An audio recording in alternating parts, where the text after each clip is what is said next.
The mansion stood silent in the early morning light, its marble floors gleaming under crystal chandeliers. Margaret Williams had been cleaning these halls for 15 years, her footsteps echoing through rooms larger than most people's entire homes. She knew every corner, every hidden passage, every secret this house held. At 62, Margaret moved with the quiet efficiency of someone who had mastered her craft. Her gray hair was pulled back in a neat bun, and her uniform was always pressed to perfection. She took pride in her work, even when others failed to notice. Richard Blackstone III had inherited the mansion, along with his family's vast fortune, 3 months ago. Unlike his grandfather, who had built the empire from nothing, Richard had never known want. At 35, he lived in a bubble of privilege, surrounded by people who told him what he wanted to hear. The morning everything changed started like any other. Margaret arrived at 6 sharp, as she had every day for the past decade and a half. She let herself in through the service entrance, hung up her coat, and began her routine. Dust the library first, then the dining room, work her way up to the bedrooms. But as she passed Richard's study, something made her stop. The heavy oak door was slightly ajar, and through the gap, she could see something that made her heart skip. The safe, the massive steel vault that held the family's most precious possessions, was wide open. Margaret had seen inside that safe only once before years ago, when Richard's grandfather had asked her to clean it. She remembered the stacks of cash, the glittering jewelry, the important documents. Millions of dollars worth of valuables, just sitting there exposed. She looked around, confused. Richard never left the safe open. Never. The man was obsessive about security, having cameras installed in every corner, changing the locks monthly. This had to be a mistake. Margaret stepped closer, her cleaning supplies forgotten in the hallway.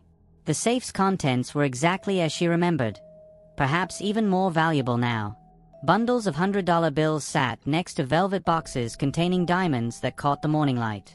Property deeds, stock certificates, and other documents were neatly organized in folders.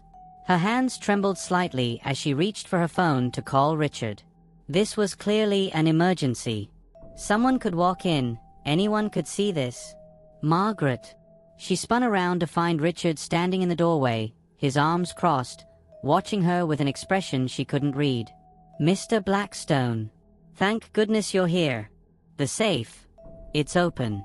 I was just about to call you. We need to. I left it open, he said quietly. Margaret blinked. I'm sorry.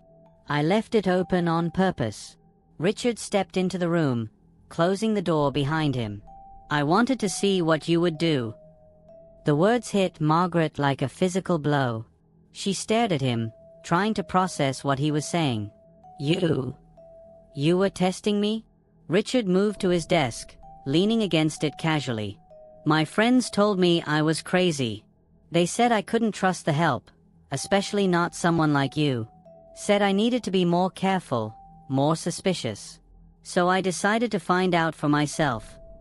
Someone like me? Margaret's voice was barely a whisper.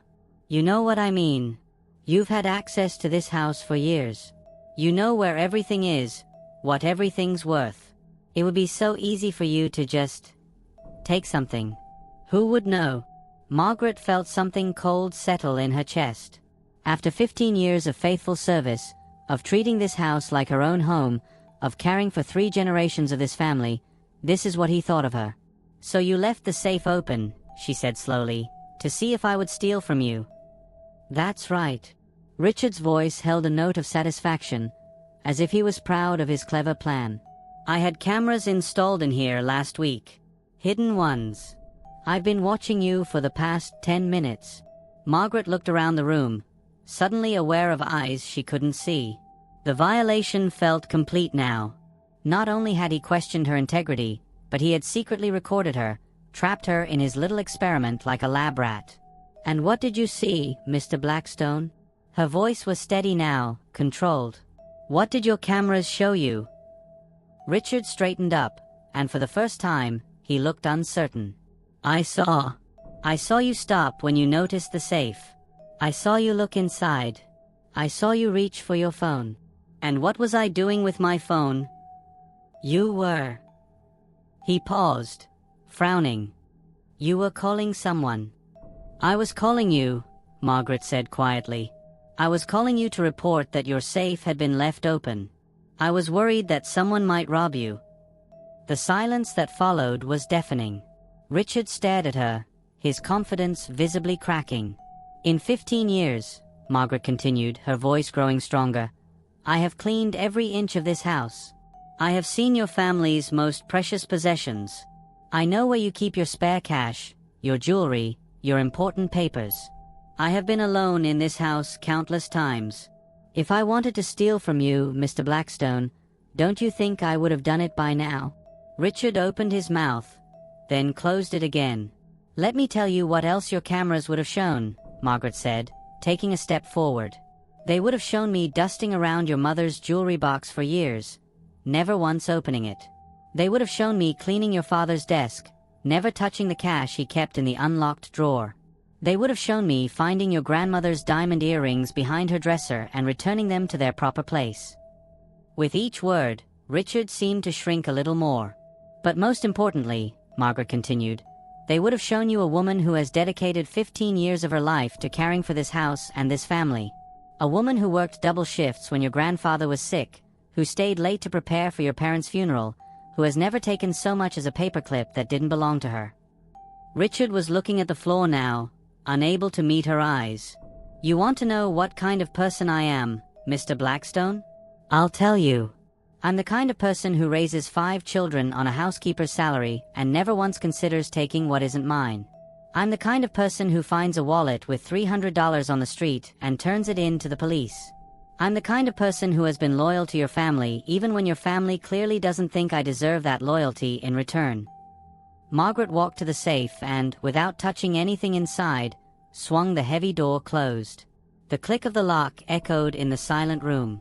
Your test is over, Mr. Blackstone. I hope you got the results you were looking for. She turned to leave, but Richard's voice stopped her. Margaret, wait. I'm sorry. I was wrong. She paused but didn't turn around. Yes, you were. My friends, they got in my head. They said I was naive, that I needed to be more careful. But that's no excuse. I should have trusted you. I should have known better. Margaret finally turned to face him. Richard looked younger somehow, stripped of the arrogance that usually surrounded him like armor. Mr. Blackstone, she said quietly, trust isn't something you test. Trust is something you build, day by day, year by year. Your grandfather understood that. Your father understood that. They never questioned my integrity because I proved it to them through my actions, not through some elaborate scheme.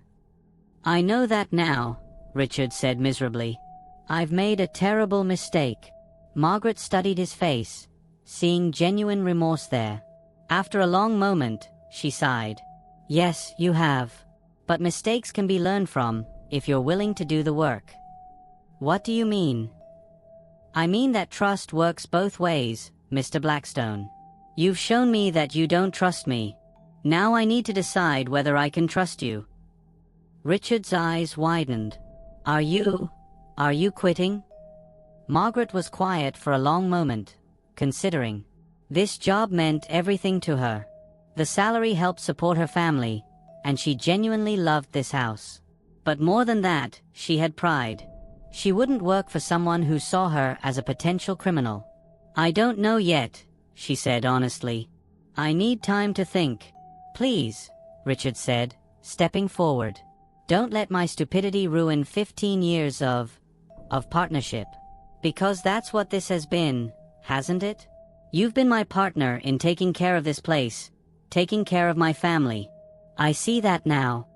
Margaret raised an eyebrow. Partnership implies equality, Mr. Blackstone. It implies mutual respect. Do you think we've had that? Richard was quiet for a long time, really thinking about her question. No, he said finally. We haven't. But we could. If you'll give me a chance to prove that I can be better. How? I don't know yet, he admitted. But I'll figure it out.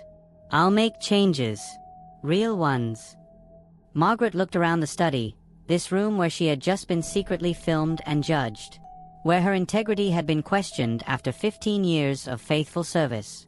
Where she had been reduced to a stereotype instead of being seen as the individual she was. But she also saw something else now. She saw a young man who had been raised in privilege, who had never learned to see people as people instead of as their roles. Who had made a terrible mistake but seemed genuinely sorry for it. "I'll stay," she said finally. "But things are going to be different." "Different how?" "For starters, those cameras come out of here. All of them. If you can't trust me in your house, then I shouldn't be in your house." Richard nodded quickly. "Done. What else?" "We talk. Really talk. About how this house runs, about what needs to be done, about decisions that affect both of us. I've been working here for 15 years. I might have some insights worth hearing." "Yes, absolutely. And no more tests," Margaret said firmly. "If you have concerns about my work or my character, you come to me directly. Like an adult. Like someone who respects the person he's talking to." "I understand." Margaret picked up her cleaning supplies from where she had dropped them in the hallway. "Good. Then let's get back to work. This house won't clean itself." As she walked away, Richard called after her. "Margaret." She turned back. "Thank you. For staying. For giving me another chance. I don't deserve it." Margaret looked at him for a long moment. "Mr. Blackstone, we all deserve a chance to be better than we were yesterday. The question is what we do with that chance." Over the following weeks, Richard was true to his word. The cameras disappeared. He began asking Margaret's opinion on household matters, really listening to her answers. He started seeing her as the expert she was instead of just the hired help. More importantly, he began to understand the weight of what he had done. The casual way he had decided to test someone's integrity said more about his character than it did about hers. The assumptions he had made, the stereotypes he had believed, they had all been exposed as the prejudices they were. Margaret, for her part, watched these changes with cautious optimism. Trust, as she had told him, was built day by day. She would judge him not by his words but by his actions, just as she had always done. One morning, about a month later, Margaret arrived to find an envelope on the kitchen counter with her name on it. Inside was a letter from Richard, along with something else that made her gasp. The letter was short but heartfelt. "Margaret, I've been thinking about partnership and what that really means. Partners share in the success of their ventures. You've helped make this house a home for my family for 15 years. It's time you were properly compensated for that contribution. This is just the beginning. Richard." The other item in the envelope was a stock certificate. Richard had given her shares in the family company, not a huge amount, but enough to secure her retirement, enough to help her children with college, enough to show that he valued her not just as an employee but as a partner. Margaret sat down at the kitchen table, staring at the certificate. This was more than she had ever expected, more than she had ever dreamed of. But more than the money, it was what the gesture represented that moved her. It was respect. It was recognition. It was an acknowledgement that her contributions mattered, that she mattered. When Richard came down for breakfast an hour later, he found Margaret in the dining room, polishing the silver with extra care. "Good morning, Margaret," he said quietly. "Good morning, Mr. Blackstone." She looked up at him with a small smile. "Thank you. Thank you for teaching me what trust really means." Margaret nodded and returned to her work, but there was something different in the way she moved now. Something lighter. The weight of being constantly judged, constantly watched, constantly suspected had been lifted from her shoulders. Richard poured himself coffee and sat at the table, watching Margaret work. He thought about his friends, who had convinced him that he couldn't trust people like her. He wondered what they would say now, seeing Margaret polishing silver she could easily steal, caring for a house she could easily rob, loyal to a family that had questioned her integrity. He realized they probably wouldn't understand. They lived in the same bubble he had lived in, where people were defined by their roles rather than their character, where suspicion was seen as wisdom rather than prejudice. But Margaret had taught him something his expensive education never could. She had shown him that real wisdom came from seeing people as they truly were, not as you expected them to be. That trust was a gift to be treasured, not a weakness to be managed. As Margaret finished with the silver and moved on to dusting the china cabinet, Richard made a silent promise. He would never again let fear and prejudice cloud his judgment. He would never again test someone's character in secret instead of observing it in the open. And most importantly, he would never again mistake someone's position in life for their worth as a human being. The morning sun streamed through the dining room windows, casting everything in golden light. Margaret hummed softly as she worked, and for the first time since he had inherited this house, Richard felt like it was truly a home. The safe in his study remained locked, but something far more valuable had been opened. His eyes to the kind of person Margaret Williams truly was, and the kind of person he wanted to become. In the end, the test had revealed exactly what it was meant to reveal. Just not in the way Richard had expected. He had learned about trust, integrity, and character. But the lessons hadn't come from watching Margaret through hidden cameras. They had come from Margaret herself, in the grace with which she handled his betrayal and the dignity with which she chose to forgive. Some tests, Richard realized, teach the tester more than the tested. And sometimes, the most important thing you can learn is that the test was wrong to begin with. Stories like this remind us why it's so important to look beyond the surface and see people for who they really are. If you enjoyed this story and want to hear more incredible tales about human nature, trust, and the surprising ways people can change each other's lives, make sure you hit that subscribe button right now. We've got amazing stories coming your way every single week. Stories that will make you think, make you feel, and maybe even change how you see the world around you. Don't forget to ring that notification bell so you never miss a new story, and if this one touched your heart, give it a thumbs up and share it with someone who needs to hear it. What did you think about Margaret's response? Drop a comment below and let me know. I read every single one. Until next time, keep believing in the goodness of people, and I'll see you in the next story.